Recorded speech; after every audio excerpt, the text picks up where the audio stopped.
Welcome to another entry in the Hyrule Compendium. Today our topic comes from commenter Caitlin Vance.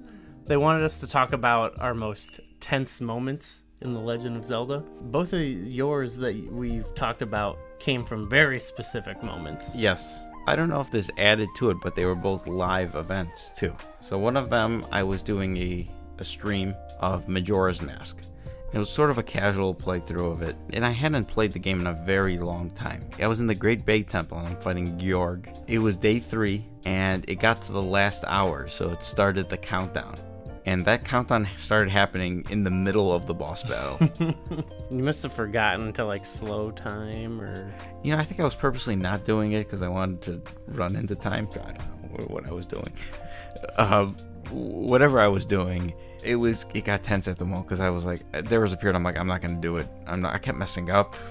I ended up defeating him with 6 seconds left. I was wondering, does time stop when you're in the scene? When you're warping, is time gonna, I did beat him. I did get the heart container. I went to the warp portal, and I think I played the Song of Time with 2 seconds left. Oh my goodness.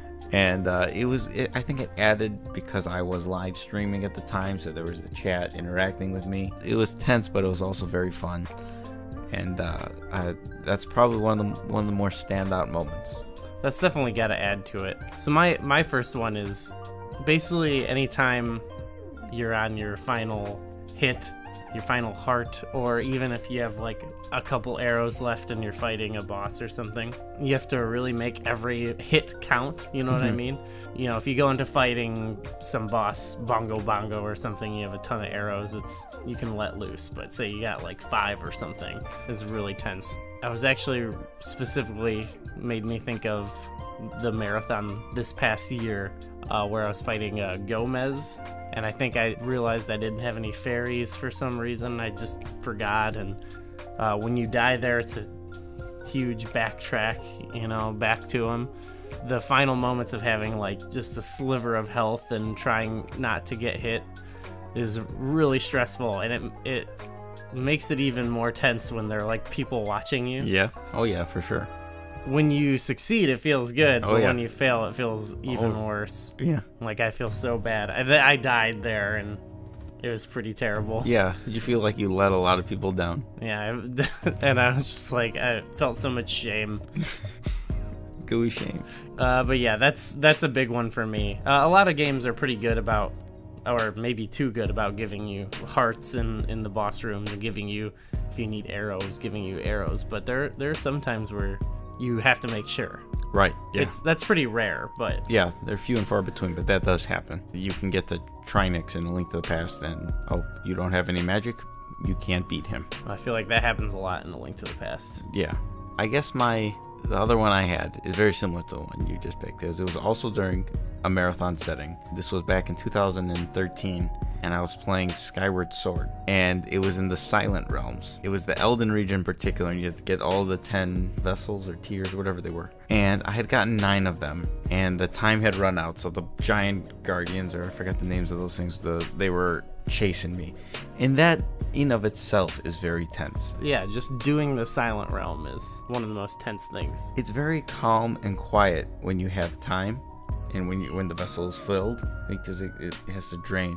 But once those guys get activated and they're chasing you, that is some of the most tense moments ever. I had 1 left to collect, and I knew where it was, but I kept running circles trying to get away from these guys and trying to push them in different directions. And I saw it in the distance.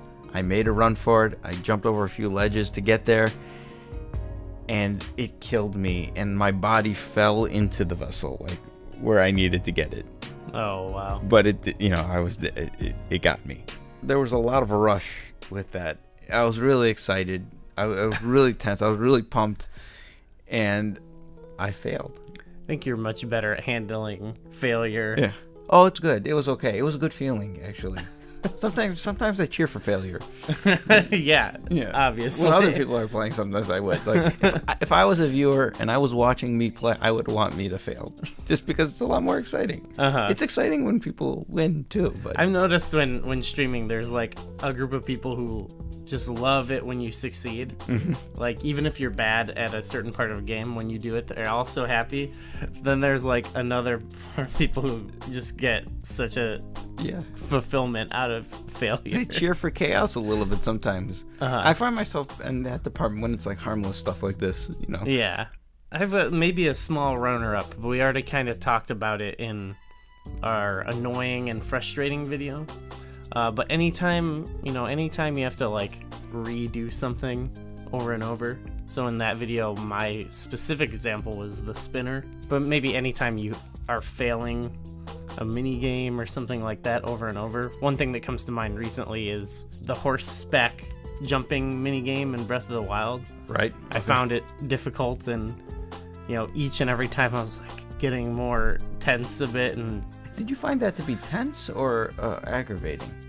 It was a mix of both. Okay. Like after I'd fail and have to like reset it, I was like kind of frustrated. But then when I was actually doing it, like trying to line up the shot, there's the moment like where you don't know if the horse is gonna jump the fence, and I'm just like holding my breath. Yeah. It's like, please jump over this fence.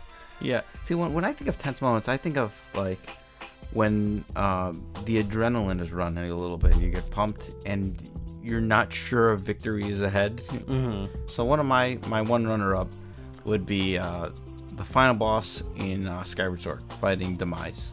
I struggled with him the first time I played the game, and this was one of those mixtures of aggravating and tense, because it's like you're dying, and then you're dying again, you die again, but then it's that one game where you're doing much better than you previously did, but you don't exactly know how much health the guy has. And it's the atmosphere of that battle too. You're like in this mystic place with lightning and the clouds or whatever going. It's a weird battle arena, and when you finally succeed, it's that tense moment before, and then it's the relaxing feeling after. My last one, it might be a little bit of a letdown, because it has nothing to do with adrenaline.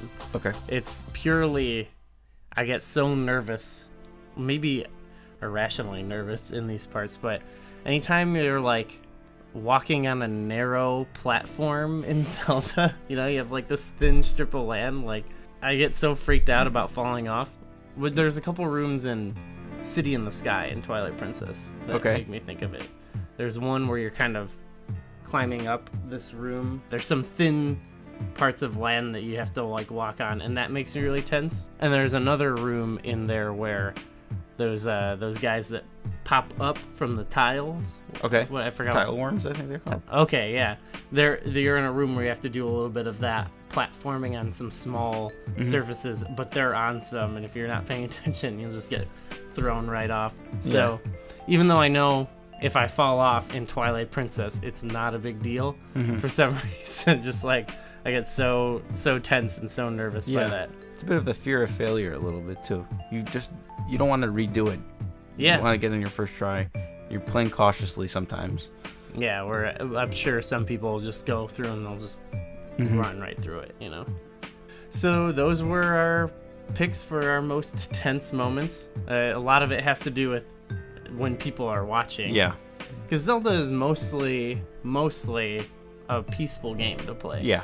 Even when you're fighting enemies. It's a very individual game, too. Yeah. Like, so our experiences might be a little more unique than the average person because of the streaming aspect and because of the group aspect of the marathons, where you're not just playing for yourself, but there's an audience around you as well. Yeah, because normally I think of Zelda as a very solitary type experience. Right. But yeah, it varies from person to person. So I guess I'm curious of what other people's tense moments would be, because I'm sure some people don't care about the platforming, or they always come prepared for a situation. So let us know what some of yours are. Give us some other suggestions for topics. Like the video if you enjoyed it. Subscribe, and thanks for watching.